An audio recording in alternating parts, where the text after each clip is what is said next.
So the entire time before trying to record this video, for what must have been an entire at least 5 minutes, I've just been moving around and trying to shift the camera in some way to capture my good side and make me look appealing and appetizing to all of the viewers, male or female, preferably female.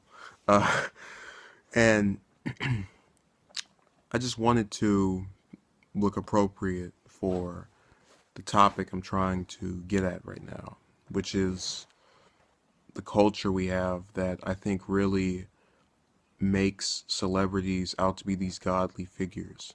Now, I'm going to start this video off with the example of Rebecca Schaeffer. She was an actress in the early 1980s who, and for the latter, actually really all of 1980s, she died at the end of it, but she was starting out, had some roles. She attracted a stalker who I'm not even going to name because of the injustice of the act that he committed, who became obsessed with her and just decided to meet her at her apartment and shoot her the second she opened the door. Now, that is an act of violence. It's reprehensible. But the one thing that was of any type of good that came out of that was the legislation we received here in California to prevent stalkers from being able to acquire that type of information on someone. Not just stalkers, but people in general. We don't know if someone really is or if they're looking for someone or what their true purpose is. But in bringing her up and really having known about that case for a while, I don't see how people can have any other idea of what a stalker is. I recall back when I was in middle school, this girl referred to this male that was in my class. They were both in my class, by the way, as a stalker because he saw her off campus. And the whole thing about it was that it wasn't deliberate. He didn't try to see her. It was by complete sheer coincidence, and she admitted it too. This male saw her out of the blue over there, just conveniently in the same place at the same time, which has happened to me multiple times. But regardless, she still labeled him that way, which was wrong. Because an actual stalker would have not only set it up, but just keep following her over and over again.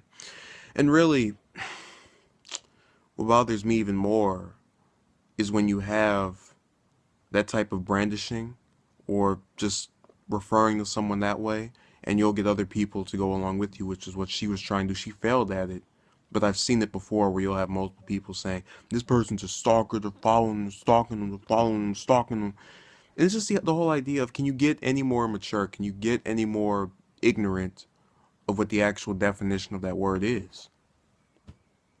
I define it as someone who follows another person around, someone who makes repeated phone calls over a short period of time, someone who makes this a near daily, weekly effort to just keep trying with this person. And I can't see the whole thing with Bardo. I know I wasn't going to say his name, but whatever. The whole thing with him is that he was doing this to multiple women. And it just seemed as if he picked her because she seemed the most accessible.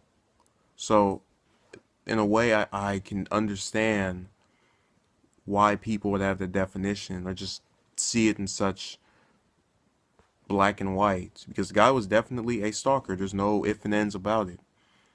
But again, so long as a person's fascination with another is not on the level of, I like them, they don't like me, I have to kill them, or anything that actually, there are a lot of Bieber fans, for example, I'm gonna use them. They really like his music. Most of them would probably say yes if they dated him. I had one female that I spoke to, and I asked her, what do you ultimately want to happen to him if he doesn't get with you? She said, to have a good life. And really, that's the type of mentality we have to have when we're fascinated with someone or want to readily associate ourselves with them. Even if they say no, even if they reject us, as they probably should, they're cautious, which is nothing to be upset about or get angry with. We shouldn't wish harm on them. We shouldn't wish them an ill fate. And I think that's exactly what he did in doing that. What's worse about it is that you've had, like I said, a culture where, and again, I understand we live in a patriarchy here in America. And but there are some ways that I really feel being male is, just it has its disadvantages just in the whole context of um, they're I think they're more likely to be called stalkers and to be associated with violent behavior. And I've tried to really dismiss or break away from that trend. So I can't understand how people can keep saying that when you see examples such as myself, I think, for the most part, that don't do that. And there are plenty of women I've liked, plenty of women I've thought I've loved, and I wish them the best, even if they don't speak to me anymore.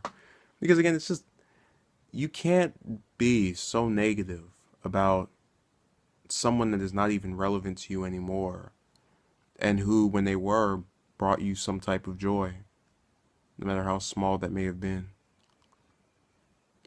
That's really the example we have to instruct people on, and use to do away with the idea that because we live in a patriarchy, women are going to be raped, they're going to be abused, they're going to be mistreated. All of that may be true, but it doesn't have to happen a fourth of the time. It doesn't have to happen a fifth of the time. It doesn't have to happen at all if males realize there's more to life than getting with a woman, especially a famous one at that. And they figure out that there are plenty of fish in the sea, and they have multiple options. So thank you for watching and have a good day.